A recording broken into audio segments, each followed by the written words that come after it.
I moved away with my parents to Canada when I was 2 years old from Uzbekistan. Before that, I think my parents went with my brother to like Israel and Armenia and stuff like that. But then when I guess when I got old enough to travel, they dropped everything and moved to Canada. I guess I was raised out here since I was 2.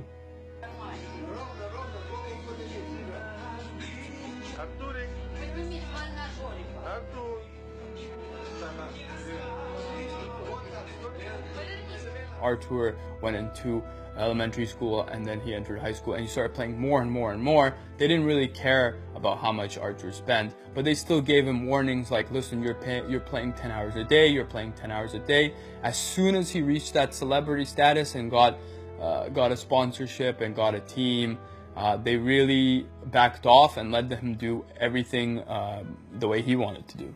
When he started to play Dota, we didn't know that it was going to go this far, obviously. He stays home a lot, so nowadays he doesn't really come outside a lot. But I guess that's what comes with the job, right? Because that's what he has to do. He always has to be online, on the computer, and stuff like that. He had a girlfriend, and he ditched her for Dota. I want him to have a girlfriend, but I understand he said it is distraction. The time will come. I'd like to think everybody who plays Dota is like introverted in a way. I don't think this game, I don't think if you play Dota you're like very social. Starting off, I don't think anybody's that sociable who's played Dota. You kind of mold yourself to be when you're older. I remember my mom telling me a story. She was like, there were times where my dad wouldn't eat anything just so we would have enough money for me to eat something. So like my dad would basically starve himself so I would get some food. When I was younger, I didn't really understand what my parents did, like the sacrifice to be here in Canada.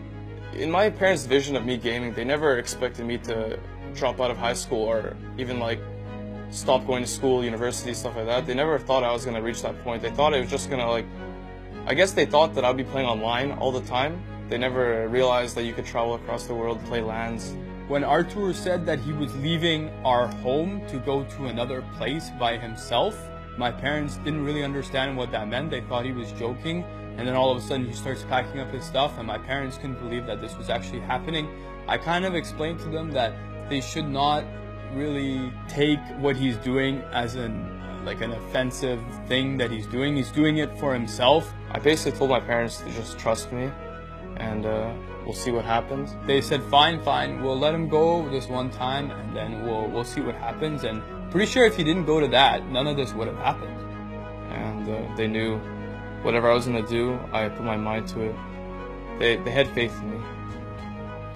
I think he had ego growing up.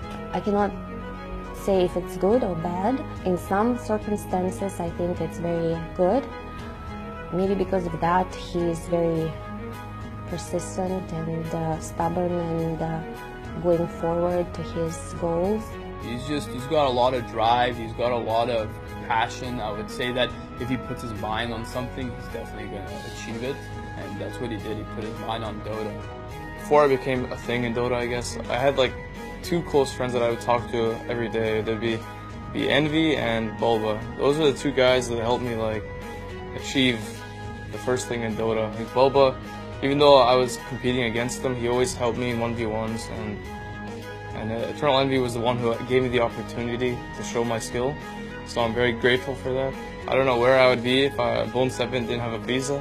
Who knows? But yeah, I'm very grateful that those guys helped me get to where I am today. When I got replaced by Sumel and they won TI, I was like, I smiled actually. You know, I usually never smile even when I was like on Secret and we won a LAN, I would just sit there emotionless. Even though I beat EG like 2 grand finals, I wouldn't really care. But then seeing like my old teammates win, like Fear, I think he deserved a TI win for sure. So seeing him win, I'm gonna hold back the jealousy, and I was just smiling. But I was jealous, obviously, on TI. So I don't really care about like what people think. I'd say like just because I joined a TI winning team, it doesn't if they do worse or better. I don't really care. Like what others. I want to meet my expectations. I want to win a TI. That's all I'm thinking about.